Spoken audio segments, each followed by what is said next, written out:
Hey Falcons, it's Mrs. Micah in the Falcon Library. I'm here today to share this story walk about fairy tales. We're going to explore magical worlds. Let's go.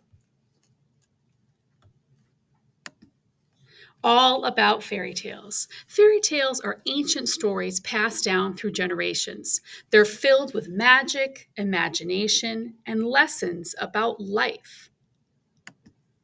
Fairy tales teach us important lessons and values such as bravery, kindness, and honesty. Through the characters' adventures, we learn about making good choices and helping others. Fairy tales have brave heroes and heroines who face challenges and triumph over evil. Fairy tales usually have a happy ending where good overcomes evil and a villain is defeated, but not always. Fairy tales often take place in enchanted forests, underwater kingdoms, or faraway lands. These magical settings make the stories even more exciting. Most fairy tales begin and end with these two phrases: once upon a time, and they lived happily ever after. Not always, but sometimes. Fairy tale Fairy tales often feature characters who undergo incredible transformations. They may turn into animals, plants, or even objects. Fairy tales are full of magical objects like talking mirrors, golden keys, and flying brooms. These objects add an extra dose of wonder to the stories. Some classic fairy tales from the Brothers Grimm you might know. This is Jacob and Wilhelm Grimm. They were collectors of folk tales and fairy tales in the 1800s in Germany, and these are some of the most popular ones that you'll know: Hansel and Gretel, Snow White, Little Red Riding Hood, and Cinderella. Next, we have Hans Christian Andersen. He was also a collector of fairy tales, and you might remember some of his classics: The Ugly Duckling, The Snow Queen, The Little Mermaid, Thumbelina, and even The Emperor's New Clothes. Oftentimes, you'll find these in anthologies or collections in one book. Think about some of your favorite fairy tales, folk tales, fables, and legends from childhood. Can you remember being read to as a child by a teacher or a family member?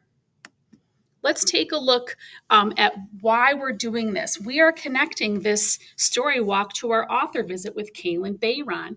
Kalynn Bayron is coming on Wednesday, March 13th. Here are some of her amazing book titles. She's got Cinderella is Dead, This Poison Heart, You're Not Supposed to Die Tonight, and My Dear Henry. What's fascinating about Kalynn is that oftentimes in each of these stories, she's taken an original and she's switched it up and changed it and made it her own. These are some of the sessions that you'll have an opportunity to sign up for. She's doing a session on myths and fairy tales. She's doing a session on horror, and she's doing a session on creative writing and her life as a writer on Wednesday, March 13th.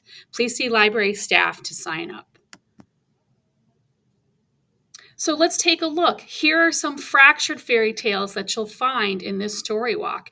Right in the middle, we've got Cinderella is Dead. This is Kalynn's version of the Cinderella story turned upside down. And you might remember these picture books: The True Story of the Three Little Pigs and The Ninja Red Riding Hood. These are books where the original story is completely changed and you get to look at it from a different perspective. These are called fractured fairy tales. It's a huge industry, the fractured fairy tale publishing industry. Next, we have classic folk tales. You might remember Rumpelstiltskin, Rapunzel. Now, one of the questions I get often is, what's the difference between fairy tales and folk tales? Well, all fairy tales are folk tales, but not all folk tales are fairy tales. And the difference is that fairy tales have magic and elements of fantasy, where folk tales do not. They're just a story that's been told over time and usually have a lesson or a moral of the story. Next, we have legends. These are classics. You might remember John Henry or Paul Bunyan or Johnny Appleseed. Some of these might be real people, some of them might not. These are also in the story walk. And then lastly, we have fables. Aesop was someone who wrote fables about 2,000 years ago, and he was a Greek writer. And these were character-driven stories that always had a lesson or a moral for the reader to listen and understand. Thanks for watching this story walk. We hope you come to our visit with Kalynn Bayron. Stay tuned for more screencasts from the library.